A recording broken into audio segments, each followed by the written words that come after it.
Bismillahirrahmanirrahim. Assalamualaikum warahmatullahi wabarakatuh. Alhamdulillah, alamin. Pada kesempatan yang berbahagia kali ini, hari Kamis 25 Juli 2024. Alhamdulillah, kita sudah bersama dengan Al-Mukarram, Al-Ustadz Dodi Falale AC. Beliau ini sekarang menjadi imam tetap di Masjid UEA.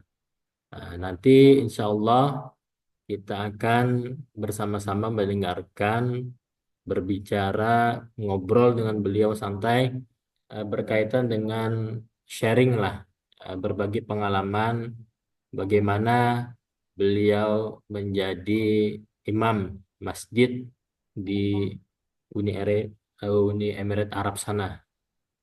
Kita sapa dulu beliau. Assalamualaikum Ustaz. Assalamualaikum warahmatullahi wabarakatuh. Ahlan wa sahlan wa marhaban. Alhamdulillah. Ustaz, sehat saat di sana Ustaz ya? Nah, alhamdulillah sehat. Masya Allah. Alhamdulillahirrahmanirrahim. Ini hawa-hawa WA ini memang beda nih. Ustaz, gini, di Indonesia ini banyak sekali pemuda Oke. di yang memang itu menyukai dengan beberapa video-video YouTube imam-imam Indonesia yang sekarang itu menjadi imam tetap di negara WA sana. Oleh karenanya kita buat Zoom ini khusus ya, berbagi pengalaman antum selama di sana. Nah, Ustaz, eh, yang pertama yang saya ingin tanyakan, saya sebagai Subarid ingin menanyakan, yang pertama adalah apa yang menjadi motivasi Ustadz Dodi untuk menjadi imam di luar negeri, khususnya di negara Uni Emirat sana. Silakan, Ustaz.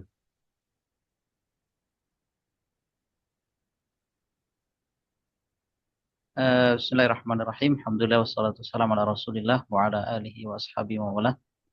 Eh, Al-Ustadz Isa Barid Hafizahullah Ta'ala. Jazakumullah khairan atas undangannya pada siang hari ini. Yang pertama tentunya kalau mau bercerita itu tidak ada dalam kamus saya pribadi ya. Kalau bercita-cita untuk menjadi imam di Timur Tengah. Cuman memang pada saat itu ketika ada seleksi, ya saya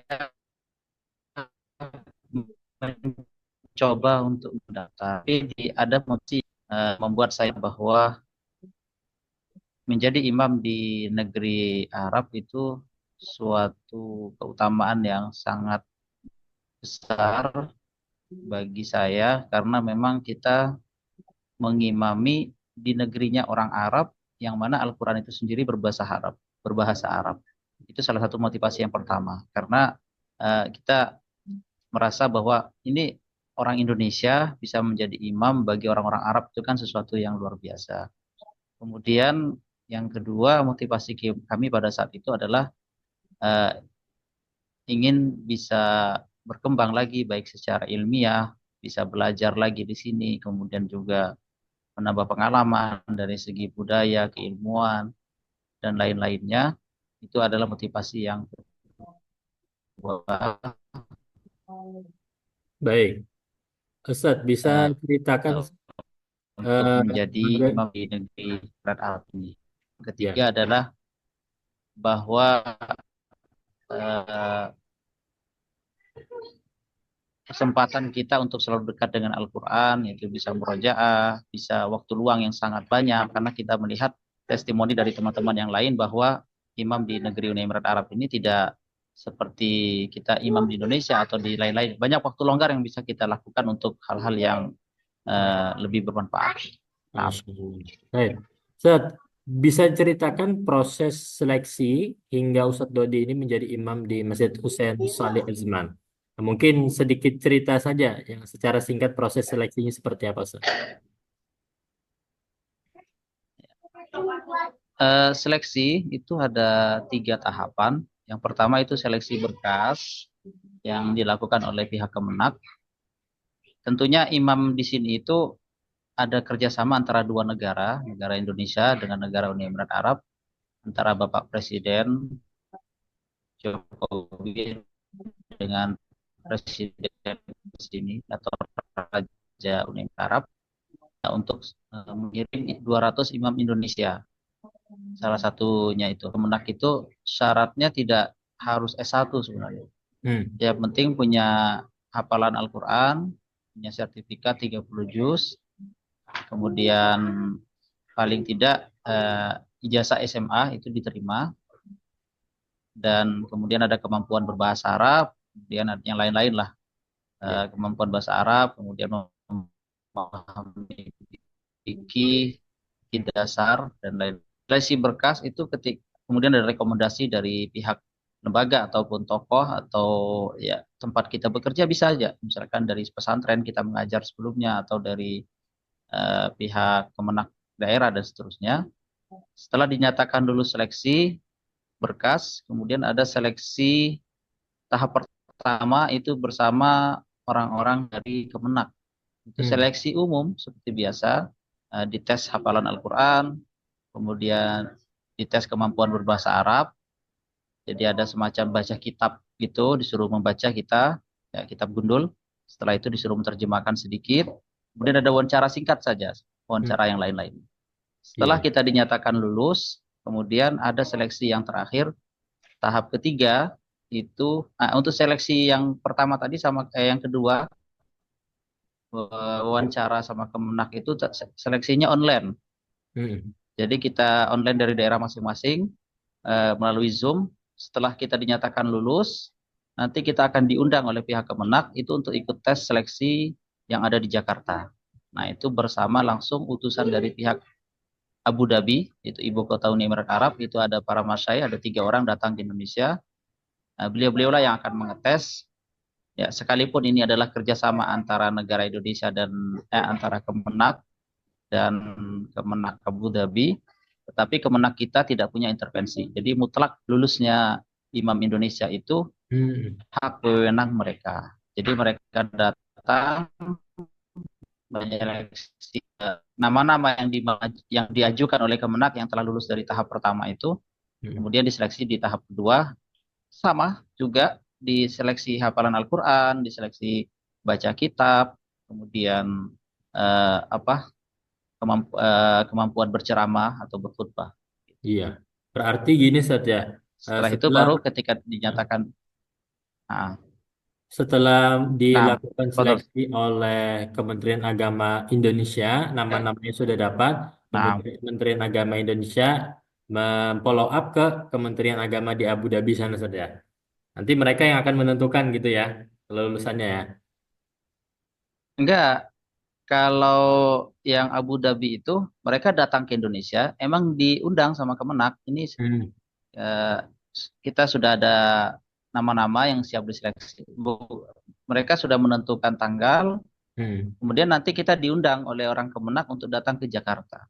Masya Allah. Dan alhamdulillahnya, jadi teman-teman kalau yang ikut seleksi itu nggak usah mikir Hmm. masalah biaya untuk tes ke Jakarta. Jadi untuk tes ke Jakarta itu ditanggung oleh Kemenak, Kemenak, akomodasi semuanya, Kemenak Indonesia saja ya. Kemenak Pusat. Nah, Alhamdulillah, Insya Allah. Baik, Jadi terima. ya Kemenak Indonesia. Jadi ketika Ana waktu itu masih di Banjarmasin, ya itu tiket Banjarmasin Jakarta ditanggung oleh Kemenak. Allah. Akomodasi selama kurang lebih 2 hari, penginapan juga ditanggung oleh Kemenak Pusat. Subhanallah. Nah, Baik, kemudian saat apa nah, saja nih saat tantangan yang dihadapi saat pertama kali antum menginjakkan tiba di WA sana Sat?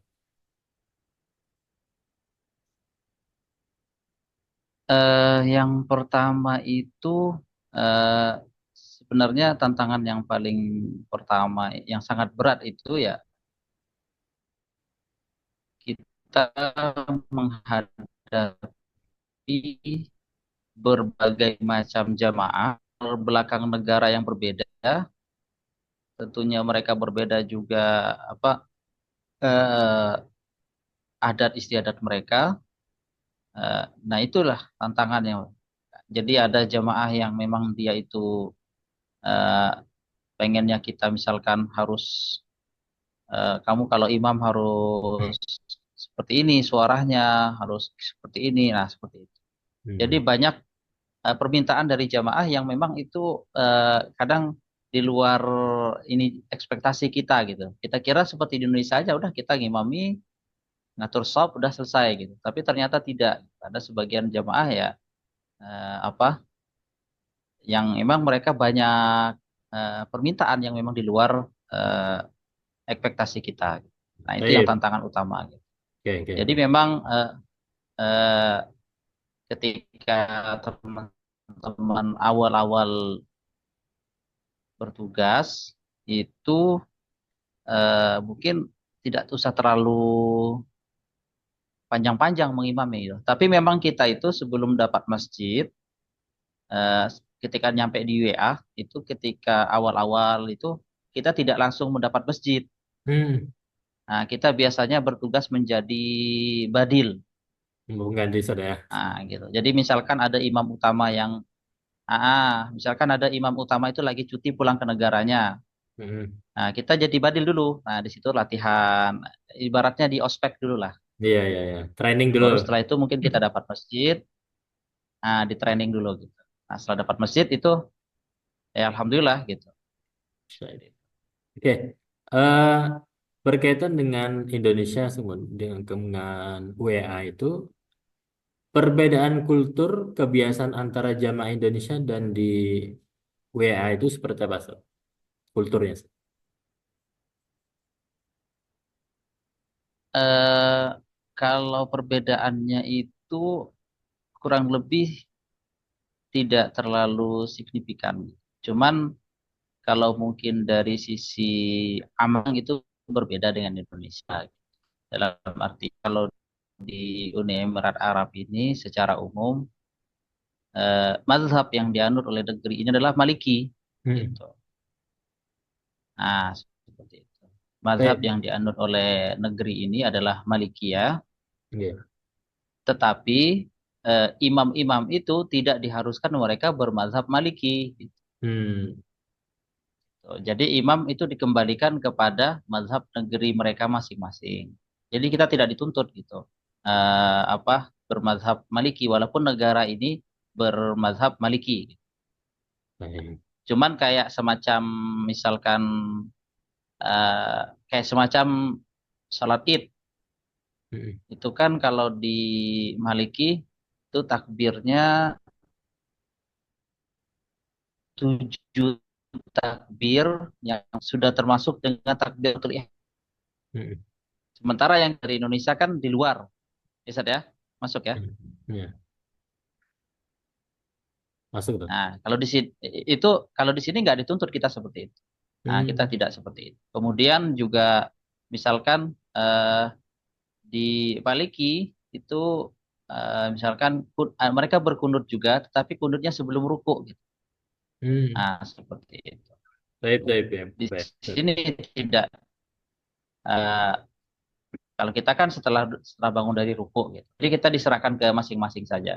Adapun kalau dari jamaah memang tidak seperti di Indonesia karena memang di sini ini kan ibaratnya bisa dikatakan Uni Emirat Arab ini ada berapa ratus bangsa dan bisa dikatakan Uni Emirat Arab ini penduduk yang ada saat ini baik itu para mukim dan orang penduduk asli itu sekitar 10 juta jiwa. Orang asli Emiratnya itu cuma 1 juta saja. Berarti lebih baik. Selebihnya itu para pendatang, baik itu orang Arab sendiri, ya baik itu orang Arab sendiri, Syria, Syria, Mesir, Yaman, Palestina, kemudian Urdun, kemudian Maroko, Afrika, kemudian orang-orang dari bangsa India, Pakistan, Bangladesh juga banyak. Dan imam-imam itu bisa dikatakan juga imamnya imam-imam pendatang semua, imam-imam impor semua. Dan Indonesia termasuk lambat sebenarnya, ya.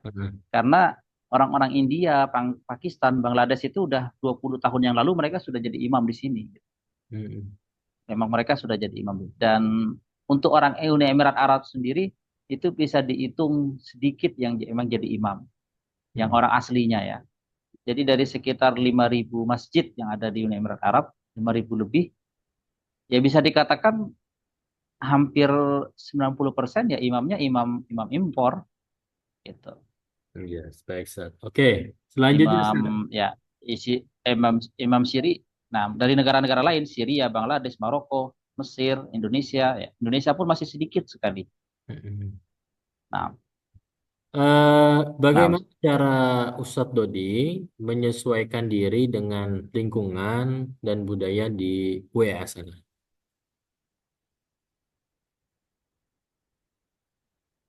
eh, pertama itu kita untuk budaya dan lingkungan, ya, memang ada beberapa hal-hal yang memang itu berbeda dengan Indonesia, ya, yang tidak ada, yang itu berbeda dengan di sini, gitu.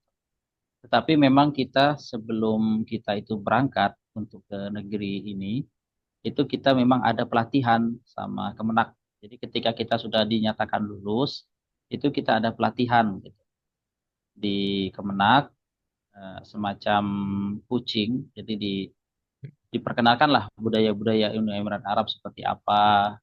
Tapi secara umum, Uni Emirat Arab ini secara umum ya, itu negaranya itu menganut sistem seperti Indonesia. Hmm. Dalam artian apa?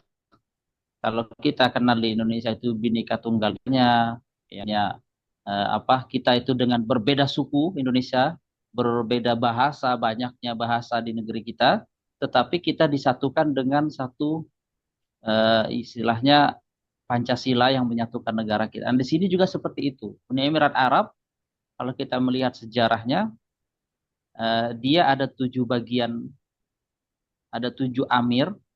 Mereka itu bisa bersatu, eh, berbaiat kepada amir utamanya, yaitu yang ada di pimpinan utamanya itu ada di Abu Dhabi.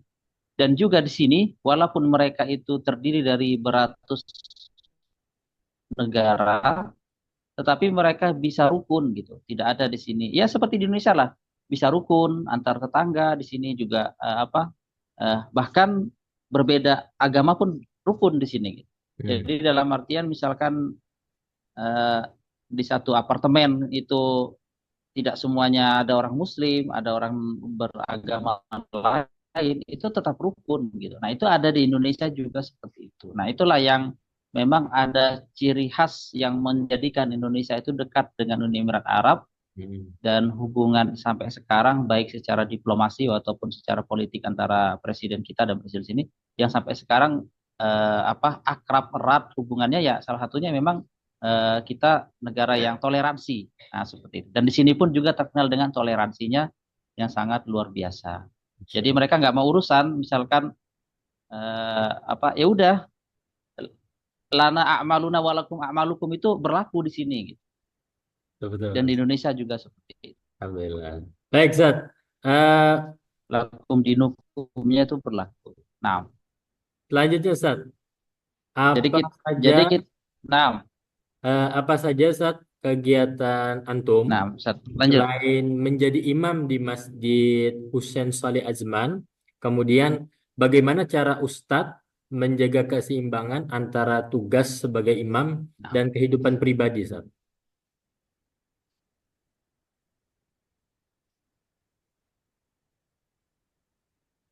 eh, tugas kita itu sebenarnya eh, ringan-ringan, ringan-ringan gampang lah di sini ya, karena kita imam 5 waktu, kemudian kita itu disuruh memberikan semacam kultum singkat biasanya setelah asar, tetapi bukan kita yang membikinnya, teksnya itu sudah ada dari Kementerian Agama sini, kita cukup menyampaikan saja. Kemudian juga tugas kita ada khutbah juga. Khutbah juga kita tidak harus kita yang khutbah pakai bahasa kita. Di sini ada 3 macam khutbah, bahasa Inggris, bahasa kita paling nanti pelihara intonasinya saja. Kemudian misalkan harus ada diperbaiki harokatnya dari sisi mungkin ada salah apa, nanti kita bisa konfirmasi lagi. Itu. Kemudian kita imam eh, lima waktu, sama kita mengontrol kebersihan masjid gitu. Jadi memang sudah ada marbotnya, tapi tetap kita yang mengontrol kebersihan masjidnya. Misalkan kita cek kayak dipakai, nah itu tugas imam. Ya sistemnya itu pakai azan muahid. Jadi di sini azan itu left dari satu masjid. Jadi kan Uni Emirat Arab ini kan ada Imarah Ajman. Ya, Imarah Ajman itu di Ajman ini ada masjid satu yang dia itu azan. Baik, Ustaz. Salam. Ya, oke, udah kerekam. Bagaimana kegiatan Ustadz selain menjadi imam di Masjid Husain Sholih Ajiman itu, kemudian bisa menyeimbangkan antara tugas sebagai imam dan kehidupan pribadi berkeluarga. Ustadz? Silakan, Ustadz. Ya, alhamdulillah untuk kegiatan kita itu sangat longgar sekali ya, karena kita hanya dituntut untuk hadir ke masjid itu setengah jam sebelum sholat. Hmm. Kemudian setelah sholat itu kita 15 menit lah paling enggak kita ada kegiatan setelah asar, biasanya menyampaikan semacam makalah ya, semacam kultum singkat gitu. Itu pun sudah ada dari kementerian, kita cukup baca kitabnya saja ya, kita sampaikan ada kitabnya yang bernama Durusul Masa gitu. Setelah itu kita nganggur gitu ya. Kalau sekarang kebetulan musim panas, ada semacam daurah tahfiz di masjid, kalau di Indonesia semacam TPA gitu. Setelah asar kita ngajar ya, ngajar tahfiz sampai menjelang maghrib gitu. Kalau untuk karena selama musim panas saja. Selebihnya ya kita kosong, kita lebih banyak waktu untuk bersama keluarga, eh, untuk mengajari anak-anak, kemudian juga ya, sambil kuliah online dan lain-lainnya seperti itu. Oh, baik, siap, Ustadz. Nah, Ah, apa yang bisa jadi waktunya dipelajari? sangat longgar. Nah, ini apa? Jadi ini kesempatan bagi teman-teman yang memang misalkan nanti ada dibuka pendaftaran lagi, Hmm. kesempatan banget bagi mereka untuk memperkembangkan dirinya, baik dari segi ilmiah Hmm. atau memang dia misalkan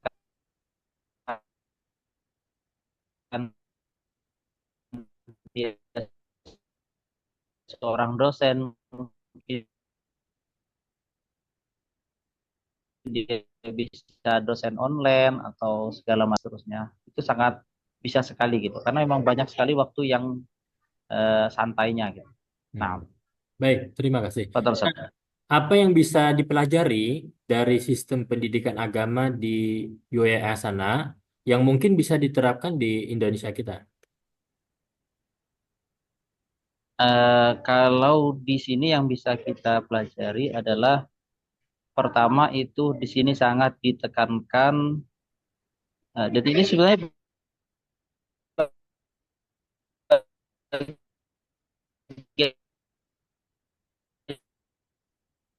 dari agama kita ya, itu untuk mentaati pemimpin. Hmm. Jadi selalu di dalam khutbah-khutbah, pesan-pesan yang disampaikan oleh Kementerian Agama sini itu selalu berkaitan bahwa pentingnya mencintai, mendoakan para pemimpin, kemudian ditekankan juga bahwa kita untuk menekankan kepada generasi-generasi, baik itu untuk para penduduk asli ataupun para eh, pendatang mukimin, ditekankan bahwa kecintaan kepada negeri ini seperti itu. Dan bahkan ada kitab khusus juga yang membahas tentang hikmatus Syekh Zaid rahimahullah.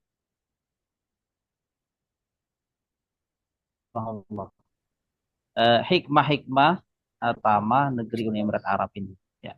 Ada buku sendiri yang membahas tentang semacam ya biografi singkat beliau, kemudian kebaikan-kebaikan beliau yang diberikan kepada penduduk ini, baik itu yang pendatangnya ataupun penduduk aslinya. Kemudian juga ya yang seperti saya katakan bahwa di negeri ini sisi toleransinya itu tinggi. Ya seperti tadi saya bilang, walaupun di sini mazhabnya Maliki, tetapi diserahkan lagi ya kalau imamnya Syafi'i ya sudah gitu. Dia Hmm. mau kunut seperti dengan gayanya dia nggak ada masalah. Seperti itu. Baik. Dan tidak ada masalah gitu. Hmm. Nah, dan jamaah pun mereka juga tidak terlalu komentar gitu. Bahkan ya kalau Maliki kan di sini misalkan Malik itu tidak baca bismillah sama sekali karena bismillah bukan bagian dari surah Al-Fatihah Hmm. menurut mazhab mereka. Jadi mereka itu 7 ayat di luar Al-Fatihah, di luar bismillah. Jadi mereka begitu baca itu kalau kita kan kenal di Masjidil Haram Hmm. baca bismillahnya disirkan. Kalau di sini enggak. Gak ada. Kalau Maliki ya udah langsung karena memang bukan bagian dari mazhab mereka. Tetapi tetap mereka toleran karena ini masalah cabang, masalah furu, bukan masalah inti Hmm. usul di dalam suatu akidah atau agama. Jadi mereka tetap toleran. Hmm.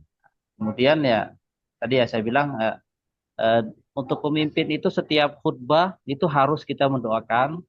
Kemudian setiap kunut juga kita mendoakan pemimpin itu harus. Dan ini saya rasa belum terjadi di sebagian khotib-khotib Indonesia. Ya Nah perlu ini belum Ustaz ya. terjadi. Kayaknya harus perlu ini. Perlu sekali karena kan kita melihat ya dari sekian ribu jamaah yang hadir di masjid-masjid setiap sholat Jumat itu, ya insya Allah pasti ada orang-orang solehnya gitu. Insya Hmm. Allah ada orang solehnya yang doa mereka langsung tembus ke langit gitu kan. Dan tentunya ketika mendoakan kebaikan pemimpin dan diijabah doanya tentunya akan memberikan maslahat bagi suatu negara ketika Allah membimbing pemimpin tersebut, memberikan kemudahan segala urusannya, ya insya Allah negara tersebut menjadi negeri yang makmur dan sentosa. Amin ya Nah, Allah. Insya Allah. Ustaz, berkaitan Ustaz, bagaimana lanjutnya, bagaimana peran teknologi dalam mendukung tugas antum sebagai imam di masa kini Ustaz? Apa dulu Ustaz? eh, itu sebenarnya sangat dibutuhkan ya, karena memang ya mungkin kalau maksud antum itu kita misalkan berbagi pengalaman, mungkin atau mungkin membuat semacam video singkat apa yang berkaitan tentang eh, budaya yang ada di sini atau mungkin bikin video tentang dia sebagai imam, ya sangat dibutuhkan sebenarnya. Itu sangat bagi teman-teman yang memang dia suka bermain di misalkan suka mengedit video, suka bikin-bikin video dan juga sebagai memberikan manfaat bagi teman-teman yang ada di Indonesia. Ya sangat dibutuhkan sebenarnya. Sangat berkaitan dengan kehidupan imam-imam yang ada di sini gitu. Oh, Banyak baik. sih sebagian teman-teman memang mereka sudah punya apa akun-akun TikTok atau mungkin main di Instagram atau ketika membaca Al-Quran itu sangat bagus sekali. Nah, Baik. nah Ustaz, kemudian ini berkaitan dengan masalah sharing pengalaman ini kan. Nah, ini Ustaz, apa saja tips nah, dari antum untuk para pemuda yang ingin meniti karir sebagai imam di luar negeri? Apa yang harus dipersiapkan? Mungkin usia sekarang dia masih 10 tahun. Dia 7 tahun nanti ke depan. Itu dia pengen jadi imam ke luar negeri, pengen ke sana. Mungkin apa tipsnya, Ustaz, yang antum berikan?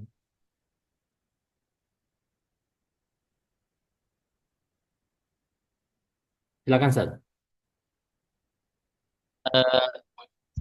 eh, modal utama di Al-Quran ya, dari sekarang ya yang pertama itu adalah Al-Qurannya ya mungkin dari sekarang ya diselesaikan kalau memang dia usia 10 tahun ya singkat Al-Quran.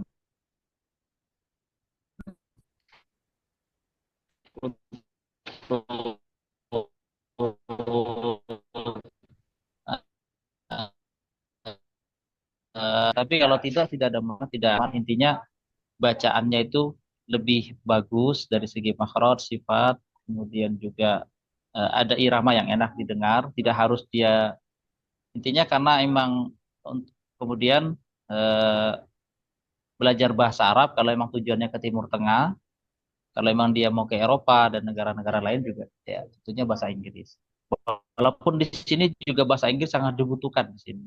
Hmm. Karena kita berinteraksi tidak hanya dengan orang Arab, sebagian orang-orang itu mereka tidak bisa bahasa Arab walaupun mereka tinggal di sini gitu. Kayak teman-teman dari jemaah dari negara lain itu kayak IPB, Pakistan, Afghanistan, itu mereka nggak bisa bahasa Arab.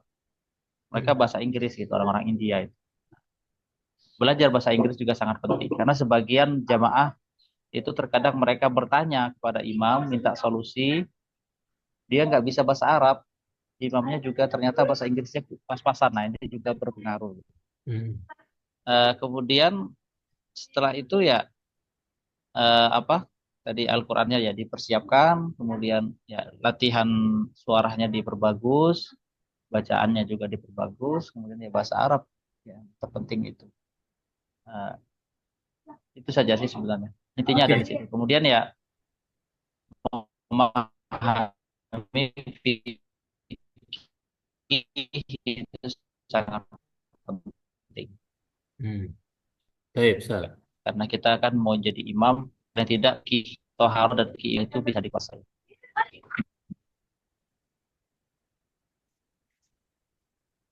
Ya, Nah, Ustaz. Ustaz. Kemudian, Ustaz, berkaitan dengan pengalaman antum nih dalam menghadapi berbagai macam latar belakang jamaah di WA itu seperti apa, Ustaz? Pengalaman antum menghadapi berbagai macam latar belakang jamaah di WA. Medan Yang perbedaan. eh, pertama itu kita memang salah satu ciri khas Indonesia itu memang dia orangnya manut-manut. Makanya imam-imam Indonesia itu sangat disenangi oleh jamaah. Imam Hmm. Indonesia itu nggak banyak ngomong gitu. Sekalipun dia dikritik atau diberikan masukan, dia tidak membantah gitu. Hmm. Ya sebenarnya ini salah satu ciri khas bagus Indonesia gitu. Berbeda dengan mungkin imam-imam yang lain gitu. Ya. Ya, secara umum kalau di negeri ini, di negeri Arab ini, ada sebagian jamaah itu memang dia agak rewel, Hmm. terutama ya orang-orang Mesir, bahkan orang pribumi pun juga dia sebagian dia rewel juga. Dia ya sebenarnya masukan yang baik sebenarnya ada. Misalkan AC-nya terlalu panas, mungkin imamnya datang ke masjidnya telat. Tadi seperti saya katakan setengah jam sebelum sholat harus sudah datang kan harus nyalain AC. Ya, ya. Mungkin imamnya telat, akhirnya datangnya agak mepet, akhirnya jamaah masuk sebelum azan ternyata panas, nah komplain. Hmm. Nah kalau ciri khas imam Indonesia yang mungkin karena keterbatasan bahasa juga kali ya. Jadi ketika dikomplain orang Arab Iya, daripada iya. dia eh, lama-lama buat pakai bahasa akhirnya aman aja Allah gitu-gitu aja bang. Tapi kalau dari kan berdebat, dia akan mengatakan, oh saya sudah gini-gini. Nah, nah, salah satu sifat orang Indonesia yang manut-manut inilah itu disenangi oleh imam-imam dari terutama dari orang pribumi sendiri. Hmm. Dan juga ternyata orang Indonesia itu tidak seperti yang mereka bayangkan, walaupun mereka mereka mengira Indonesia kan apa seperti apa gitu. Mereka pertama kan melihat Indonesia biasa saja pandangnya, tapi setelah melihat kualitas bacaan Qurannya juga sama aja dengan orang Arab gitu. Kemudian juga mereka juga apa lebih amanah tepat waktunya. Kemudian juga mereka gak banyak ngomong lah ibaratnya seperti itu. Nah itu juga disenangi. Insya- Nah ada satu hal yang memang terkadang memang kita siap mental secara ini di sini. Jadi eh, artinya kita nggak perlu baper. Memang tabiat mereka berbeda. Kalau di Indonesia mungkin kita memang di sini di sisi lain imam itu dimuliakan, tapi di sisi lain kadang itu ada jamaah yang memang di luar ekspektasi kita gitu. Misalkan kita sholat, ternyata misalkan qadarullah kita kepanjangan menurut jamaah ya. Kalau menurut imam kan mungkin pendek aja, atau mungkin menurut sebagian jamaah bacaan kita pendek saja. Ada jamaah yang merasa dia kepanjangan, itu dia langsung berdiri teriak, dan itu tidak bisa dapat kita temui di Indonesia. Di Hmm. Indonesia nggak ada yang komplain kayak gitu kan. Ya Kalau betul. di sini nggak, dia langsung teriak, berdiri habis salam, langsung dia, Imam, kamu kayak gini-gini, kamu baru seminggu di sini sudah bikin masalah misalkan. Panjang sekali kita imam baru. Kita itu menduduki masjid lama. Misalkan imam sebelumnya resign, pulang ke negaranya, ganti imam Indonesia. Begitu Hmm. kita, enggak seperti imam sebelumnya, dia tuh bacaannya pelan, enggak pendek, enggak panjang-panjang kayak kamu gitu. Nah, gitu. Kena itu kita. Nah, disinilah kita harus benar-benar apa, nggak boleh baper, ya, ya mentalnya harus benar-benar siap gitu. Nah, itu saja sih. Karena memang apa, secara umum walaupun di sini Indonesia itu banyak juga warganya, tetapi hanya di kota-kota tertentu aja Indonesia itu banyak. Dan juga lebih banyaknya Indonesia ini lebih kepada mohon maaf, memang dia pembantu rumah tangga. Jadi memang jarang dia jadi jamaah kita gitu. Yang memang tenaga-tenaga profesional itu ya ada yang kayak perawat, mungkin yang kerja-kerja di minyak. Di sini ada juga, tapi dia jarang gitu. Dari jadi jamaah kita jarang. Mereka lebih sholat di kantor atau di rumah sakit gitu. Nah, kalau yang lainnya itu rata-rata yang memang jamaah kita orang Mesir, orang Syria, orang Maroko, orang dan lain-lainnya gitu. Jadi kita siap siap mental di situ sih sebenarnya. Oke, Ustaz. Tetapi ya karena memang rata-rata teman-teman itu backgroundnya pesantren, ya mereka sudah biasa lah kalau dimarahin ustadz, dimarahin mualim juga udah biasa. Jadi anggap aja kalau di sini sedang dimarahin mualim lah. Masya Anggap aja Allah. seperti itu. Oke, Baik, selanjutnya Ustaz.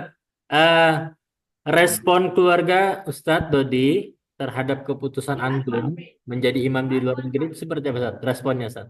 Kan kalau jadi imam di sana pasti kan mungkin waktunya bakal lama gitu Ustaz, akan balik lagi ke Indonesia. Responnya gimana Ustaz? Ya, saya memang dari awal ketika mendaftar saya izin dulu gitu. Izin keluarga dulu. Jadi saya mau mendaftar dan saya bilang bahwa ada hal-hal yang pengen saya cari, bahwa salah satunya supaya anak-anak bisa sekolah di sini dan seperti itu. Dan alhamdulillah keluarga mendukung gitu. Jadi tidak terlalu sebagian kawan-kawan kan mereka daftar coba-coba akhirnya begitu lulus ternyata keluarganya nggak mendukung, akhirnya resign apa mengundurkan diri. Nah, ini tidak benar gitu. Hmm. Alhamdulillah saya mendukung karena memang dari awal saya juga bilang juga ke istri, karena memang apa, jadi imam itu yang terberat pertama itu kita harus LDR, itu Berapa pasti bulan Ustaz? LDR. Berapa bulan Ustaz? Eh, Tergantung sih, ada yang 3 bulan, ada yang 6 bulan, ada yang sampai setahun. Hmm. Ya seperti saya katakan tadi bahwa kita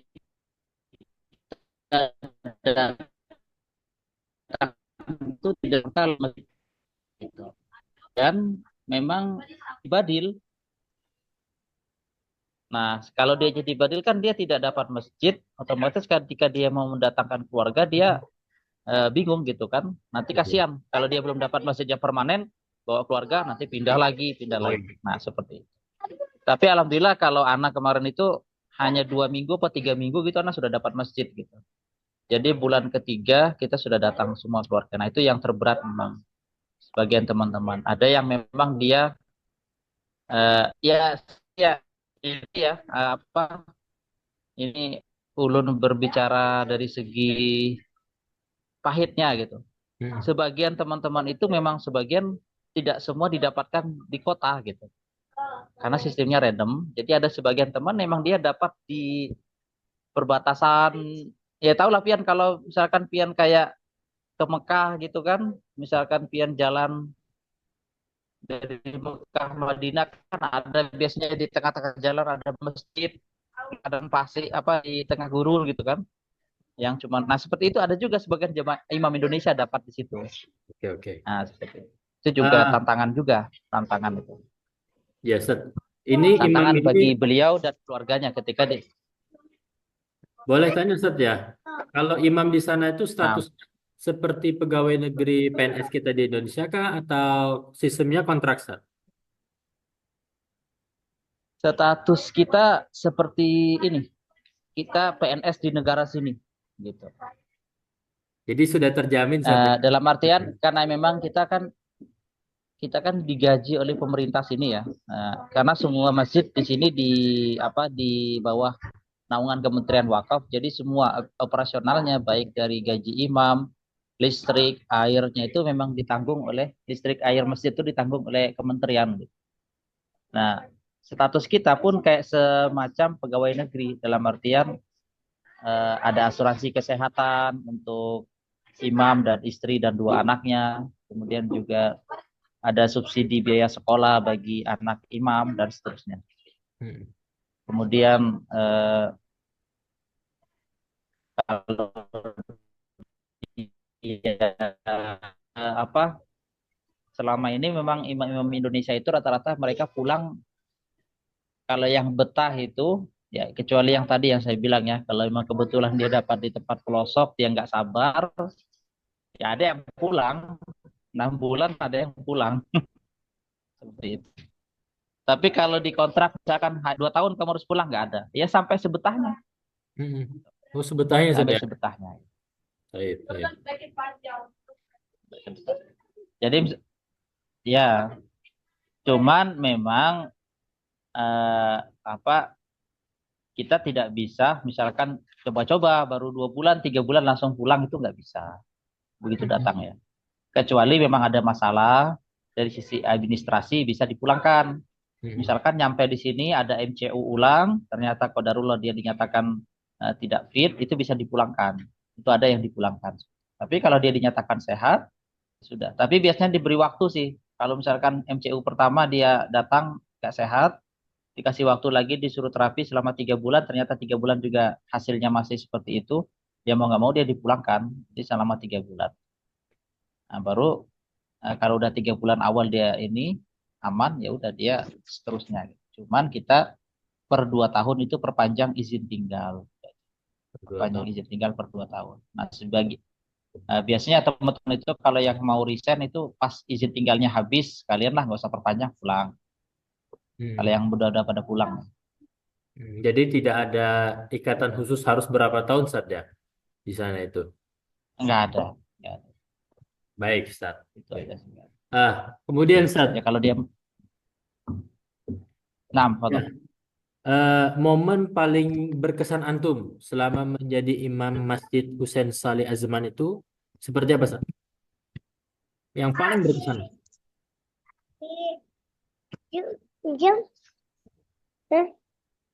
Bentar, bentar, bentar, bentar. Yang paling berkesan itu jadi pertama saya mendapat masjid, kondisi pada saat itu tentunya kita kan apa? Jadi begini, Ustaz Isa, Oke. kita itu 3 bulan pertama itu tidak mendapatkan mukafaah. Gimana hidupnya, Ustaz? Dalam artian, nah disebut nih hati ulun. Jadi 3 bulan pertama itu kita mukafaahnya di jamak. Jadi Hmm. mukafaahnya itu bulan ketiga. Misalkan Ya. gaji kita itu 1 juta, nanti pas bulan ketiga itu langsung dikasih 3 juta. Baru bulan keempat, kelimanya, seterusnya setiap bulan. Nah, kenapa itu? Karena emang 3 bulan pertama itu masa percobaan yang tadi kata saya, Ya. di masa-masa training gitu, percobaan. Dan juga kalau misalkan ada yang gagal di MCU, hasil tes kesehatan dia bisa terapi dan seterusnya. Nah, 3 bulan pertama itu ya apa ya imam-imam itu memang dari Indonesia udah dibekalin bahwa dia harus bawa uang uang saku gitu selama 3 bulan awal. Kalau emang nggak punya ya mereka harus minjam gitu. Ya entah itu minjam dari kantor kantor Kementerian Agama ya, yang ada di sini nanti ketika eh, turun muka Pak Adia nanti bisa dirembes gitu. Tapi alhamdulillah anak waktu itu ya apa memang anak ya ditakdirkan mendapatkan orang baik gitu. Jadi ada jamaah saya itu orang India, ya dia punya usaha kayak semacam mat'am gitu, ada semacam warung makan. Jadi saya tiap hari kalau mau makan aja tinggal makan aja. Nah Allah. itu kesan pertama di saat saya harus LDR, bahkan Berjuang waktu juga itu ya. berjuang, bahkan perabotan untuk masak-masak aja belum ada waktu itu karena kan ya apa, jadi anak kan dapat masjid yang baru kosong, jadi gak ada bekas peninggalan imam sebelumnya juga nggak ada gitu ya. Masjid ini cuman adanya rumah imam yang anak tempatin ini ya cuman ada AC-nya saja, ya udah nggak ada apa-apanya, cuman ada AC aja udah selesai kosong.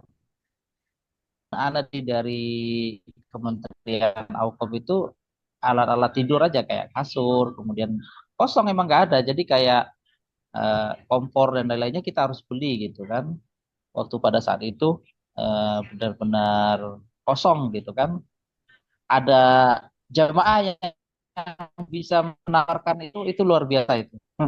Jadi nasi biryani aja yang kita makan itu. Tiap hari ya. Ya alhamdulillah di situ yang kesan yang paling pertama. Nah, di saat kita benar-benar kepentok, kepepet, kita bingung gitu kan.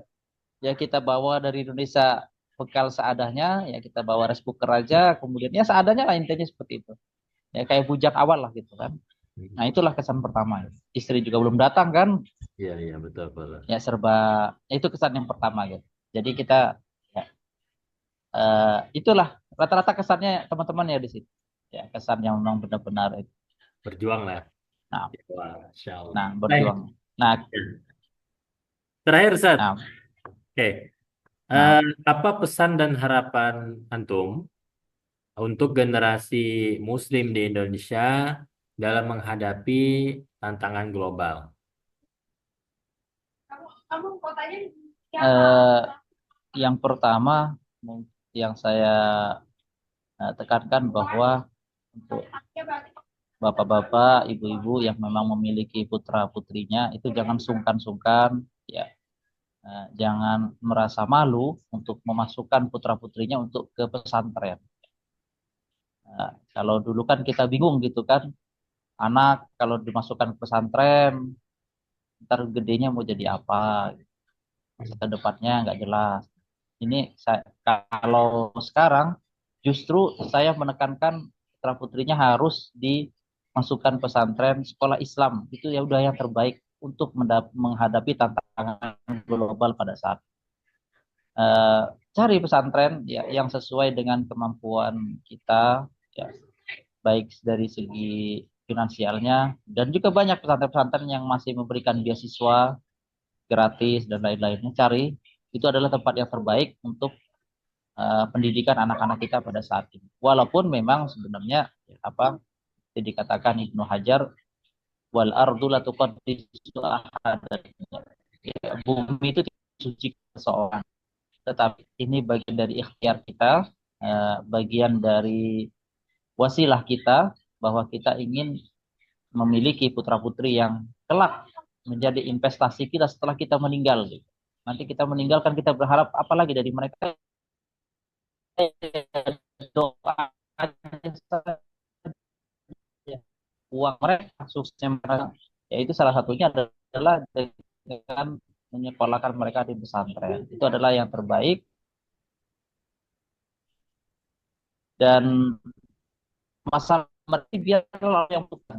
Gak usah kita pusing nanti setelah mereka lulus mau kuliahnya kemana, mau mau jadi apa, titipkan mereka di pesantren, juga kita beri motivasi mereka, kita support mereka dari segi eh, finansialnya ya, SPP-nya ya jangan sampai telat, kita usahakan ya, karena juga kita menghargai juga pihak pesantren yang telah mendidik anak kita, kemudian untuk meraih cita-cita yang mereka inginkan, dan tidak menutup mungkin kemungkinan mereka nanti menjadi orang-orang hebat, menjadi para dokter, para pemimpin, para arsitek dan lain-lainnya.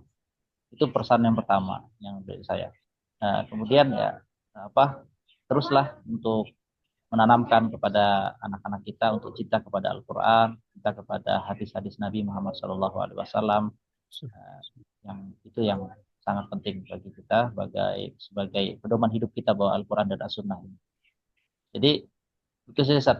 Nah, intinya kalau memiliki putra putri pilih pesantrennya. Termasuk pesantrennya Ustadz Isa ini Masya sangat Allah. rekomendasi insya Allah. Amin, amin. Insya Allah. Pesantren beliau ya apa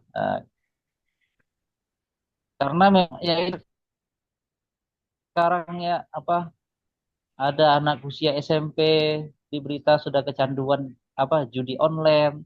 Kemudian yang di Banjarmasin kemarin itu kecubung kah? Apa-apa itu? Cubung, cubung. Mabuk. Nah, seperti itu gitu. Apa? Nah, kita melihat benar-benar sekarang ya apalagi jalan yang terbaik ya udah agama ini mendekatkan mereka untuk selalu cinta kepada agama. Ya salah satunya ya memasukkan mereka ke pesantren. Walaupun ya tadi saya bilang bahwa suatu tempat itu tidak mensucikan seseorang, tetapi ini adalah bagian dari wasilah kita karena kita ikhtiar kita bahwa kita ingin mereka menjadi generasi-generasi yang terbaik di masa depan. Baik. Gitu. Nah, Ustaz. Ya, baik Ustaz. Terima kasih banyak Nah, atas Ustaz. waktunya sharing pengalaman kita kurang lebih 1 jam ini. Jazakallah khairan. Banyak pertanyaan-pertanyaan, kemudian jawaban-jawaban yang antum berikan. Mudah-mudahan ini bisa memberikan manfaat dan memberikan inspirasi juga bagi pemuda ataupun pemudi kita di Indonesia. Mudah-mudahan kita semua selalu dalam lindungan Allah SWT. Dan kami doakan mudah-mudahan antum selalu di sana diberikan kesehatan, Amin, amin, amin, ya diberkahi, rabbal alamin. dikelilingi oleh orang-orang yang soleh solehah, yang orang-orang yang baik, Sat. Dan doakan kami juga, Sat. Mudah-mudahan di sini kita tetap istiqomah dalam berjuang fi sabilillah, ya, Sat. Terima kasih, Ustaz ya, atas kesempatannya. Beliau Ustadz Amin, Berdi amin. Falale Naam, jazakallah Al-Hadi khair. dari Imam Masjid Husain Saleh Ajman. Mudah-mudahan Allah selalu lindungi beliau. Terima kasih. Assalamualaikum warahmatullahi wabarakatuh. Amin. Assalamualaikum.